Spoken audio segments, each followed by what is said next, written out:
guys asked for a turkey story. I've got one for you today. Going back to last season, this was kind of the first time that I'd ever targeted a specific turkey.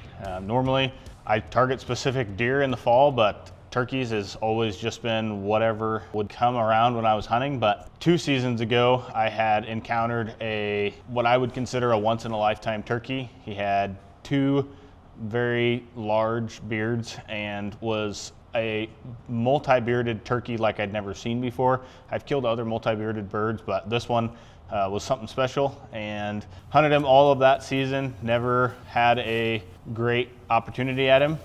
Ended up punching both of my tags on 2 other birds on different farms, and then took a friend out later in the season, and he ended up shooting a bird, and that double-bearded bird ran out and jumped on top of it, and I had to sit there 20 yards away from this once-in-a-lifetime turkey without a tag in my pocket. So that kind of sparked the fuel to the fire of wanting to chase this bird. So scouted him that entire off season and ended up losing access to the farm that he had been living on due to a sale of the land. So had to kind of go back to square one. Ended up getting permission on the neighbor's property for the following spring, not even knowing if he was still alive or not after a hard winter back in 2024, and really just kind of started on a blank slate and went in there early season. That's kind of where this video starts. Went in scouting, and wouldn't you know it, the very first turkey that I see scouting in February was him.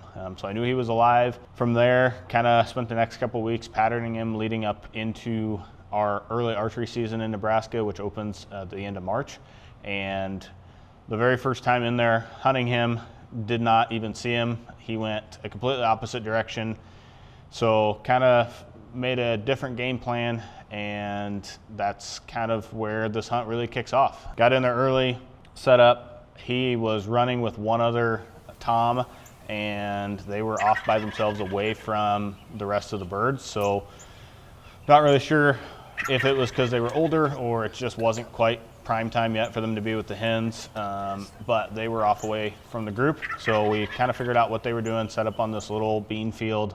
My friend Dylan was with me, and he hadn't actually seen that bird in person yet. So he was doubting me a little bit, I think, as to that bird actually having 2 beards. So you'll hear in the video him exclaim about how big that bird was when he actually saw it, and we were both just in awe as that bird started working in. And like I mentioned, it's early season, so the birds weren't super fired up. They gobbled quite a bit and kind of strutted their way in, but they weren't super aggressive in coming in and charging the decoys. So ended up having to shoot him at like 30 yards, which is a little farther than I like to shoot when I'm archery hunting, just because the vitals are so small on a turkey and there's a lot of room for error.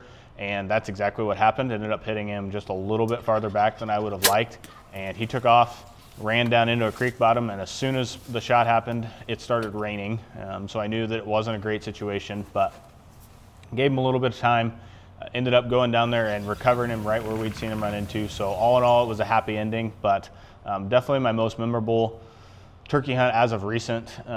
Being able to target one specific turkey, figure his patterns out, and hunt him almost like a deer was super cool, and a trophy that I will always be thankful for, and always have that to look back on and relive that memory.